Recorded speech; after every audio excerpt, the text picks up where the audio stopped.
হ্যাঁ, তোমরা একটা বাক্য দেখতে পাচ্ছ। এই বাক্যটা যদি আমরা একবার বলি কেমন হয় দেখো তো। যদি তুমি আসো আমি যাব।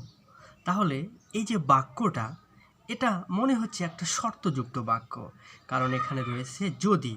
আর যদি ব্যবহার করে আমরা যখন কোনো বাক্য ব্যবহার করি সেটা একটা শর্তযুক্ত বাক্য হয়। আর এটা যেহেতু যদি রয়েছে বাক্যের সামনে, এজন্য আমরা ব্যবহার করলাম ইফ।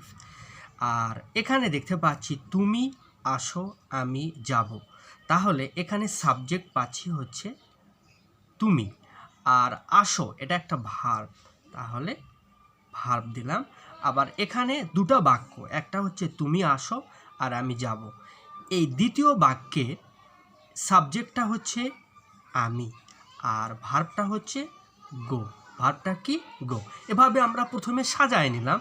এভাবে আমরা খুব সহজেই এই বাক্যের ট্রান্সলেট করতে পারবো। যদি তুমি আসো, ইফ ইউ কাম, যদি তুমি আসো। আমি যাব, তাহলে আমি মানে হচ্ছে আই।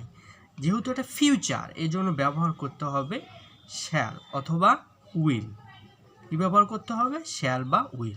তাহলে আই উইল গো। যদি তুমি আসো তাহলে আমি যাব। Thank you very much.